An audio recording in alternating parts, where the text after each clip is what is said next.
الحمد للہ رب العالمین والصلاة والسلام علی سید المرسلین اما بعد فاعوذ باللہ من الشیطان الرجیم بسم اللہ الرحمن الرحیم۔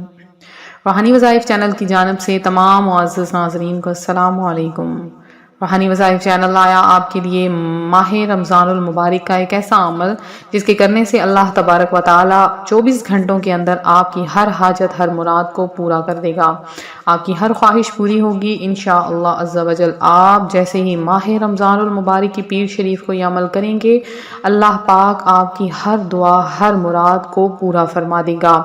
یوں تو ماہ رمضان المبارک کی ہر گھڑی ہی رحمتوں اور برکتوں والی ہے، لیکن اگر ماہ رمضان المبارک کے ایسے دنوں میں دیکھا جائے کہ جن میں ہر دعا قبول ہوتی ہے، تو ان دنوں میں ایک پیر کا دن بھی آتا ہے، کیونکہ پیر کا دن بہت ہی زیادہ فضیلتوں والا دن ہے، بہت ہی زیادہ برکتوں والا دن ہے۔ اور اس دن کے بارے میں یہ بھی خاص ہے کہ اس دن پیارے آقا علیہ الصلاۃ والسلام کی آمد ہوئی، پیارے آقا علیہ الصلاۃ والسلام کی اس مہینے میں آمد ہوئی، لہٰذا اس مہینے کی برکتیں اور بھی زیادہ ہیں۔ ماہ رمضان المبارک کی تو ہر گھڑی ہی رحمتوں اور برکتوں والی ہے، اس میں سحری سے لے کے افطاری تک ایک ایک گھڑی رحمتوں اور برکتوں والی ہے، ہر دعا قبول کی جاتی ہے۔ ایک بار کسی بھکاری نے کفار سے سوال کیا، انہوں نے مذاقاً امیر المومنین حضرت سیدنا مولا مشکل کشا علی المرتضیٰ شیر خدا کرم اللہ تعالی وجہ الکریم کے پاس بھیج دیا، جو کہ سامنے تشریف فرما تھے۔ اس نے حاضر ہو کر دستے سوال دراز کیا۔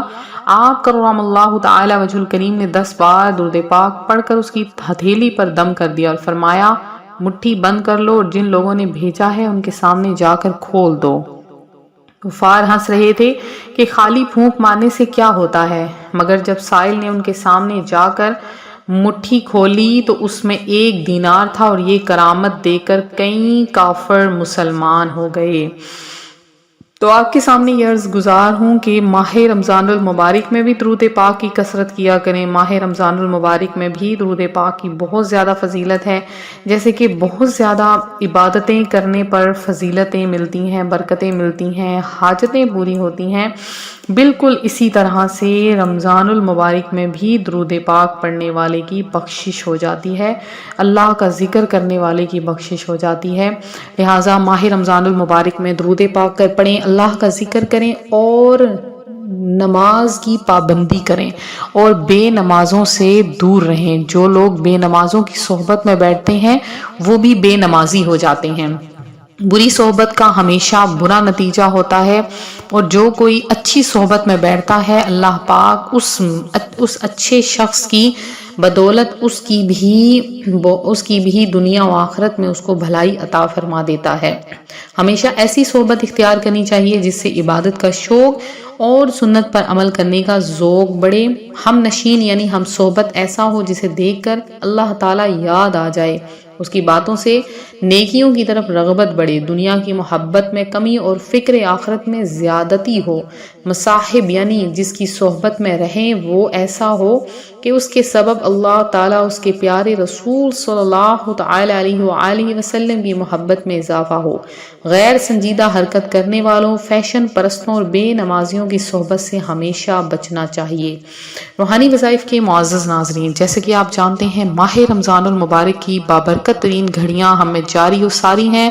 ماہ رمضان المبارک کا پہلا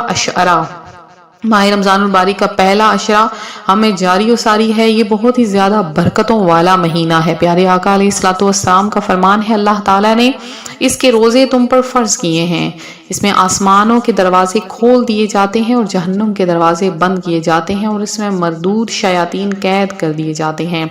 اس میں ایک رات ہے جو 1000 مہینوں سے بہتر ہے۔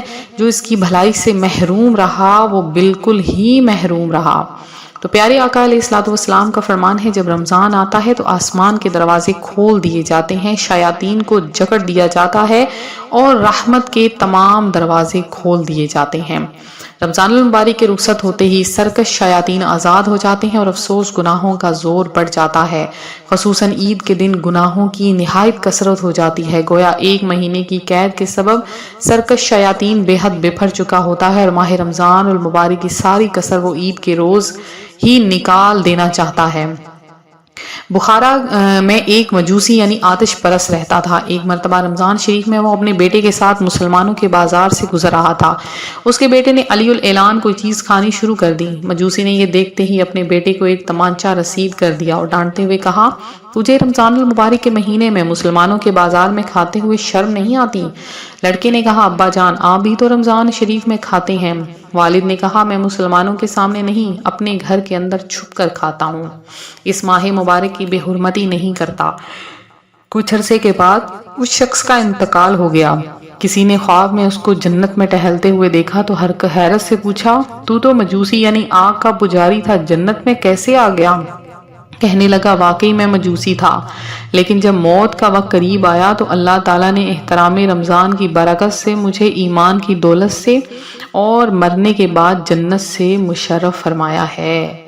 تو روحانی وظائف کے پیارے ناظرین، ماہ رمضان المبارک کے روزے تو آپ رکھتے ہی ہیں، اس کا ادب و احترام بھی کیا کریں۔ جیسا کہ ایام میں خواتین کھلے عام کھاتی ہیں کہ گویا ہم نے تو روزہ نہیں، اب کیوں کر ہم روزے کی حالت میں رہیں، تو ان سے عرض ہے کہ ماہ رمضان المبارک میں عبادتیں کرتے ہوئے اس کا احترام بھی ضرور کیا کریں۔ جو ماہ رمضان المبارک میں کسی کے سامنے ہرگز نہ کھایا کریں، کیونکہ ماہ رمضان المبارک صرف روزہ رکھنے کا نہیں بلکہ ماہ صبر بھی ہے، ماہ مواسات بھی ہے، ماہ وسعت رزق بھی ہے۔ اور روزہ صبر ہے تو جس کی جزا رب عز و جل کے پاس ہے، وہ اسی مہینے میں رکھا جاتا ہے، اس لیے اسے ماہ صبر کہتے ہیں۔ تو یہ مہینہ رزق کی فراخی کا مہینہ ہے، غریب بھی نعمتیں کھا لیتے ہیں، حاجتیں پوری کروانے کا مہینہ ہے۔ آپ لوگ بھی اپنی حاجتیں پوری کروائیں، دعائیں مانگیں، اللہ پاک آپ کی ہر دعا قبول کرے گا۔ آپ چاہتے ہیں آپ کی ہزاروں کروڑوں حاجتیں بن مانگے پوری ہو جائیں، اور وہ بھی صرف 24 گھنٹوں کے اندر اللہ پاک آپ کی ہر دعا ہر حاجت کو پورا کر دے۔ تو آج میں ایک ایسا آسان وظیفہ آپ کے لیے لائی ہوں، اگر آپ اس کو کر لیں گے تو انشاءاللہ عز و جل آپ کی ہر دعا پوری ہوگی۔ آپ نے آج یعنی 7 رمضان المبارک پیر کا دن ہے، آپ نے کیا کرنا ہے کہ دن کے کسی بھی حصے میں چلتے پھرتے اٹھتے بیٹھتے آپ اس عمل کو کر لیں، انشاءاللہ بہت برکتیں حاصل ہوں گی۔ آپ نے ایک تسبیح کو ہاتھ میں لینا ہے، فجر سے لے کے مغرب کی یعنی افطار سے پہلے تک آپ نے اس عمل مکمل کر لینا ہے۔ آپ نے کیا کرنا ہے کہ تسبیح پر 2000 مرتبہ 2000 کی تعداد میں اِنَّا أَعْطَيْنَاكَ الْكَوْثَرَ اِنَّا أَعْطَيْنَاكَ الْكَوْثَرَ بس اتنا سا ہی پڑھ لینا ہے۔ اول آخر 10 یا 11 بار درود پاک پڑھ لیں، اور جب آپ افطار کرنے لگیں تو افطار میں دعا مانگیں، اللہ پاک آپ کی ہر دعا ہر حاجت کو پورا کرے گا۔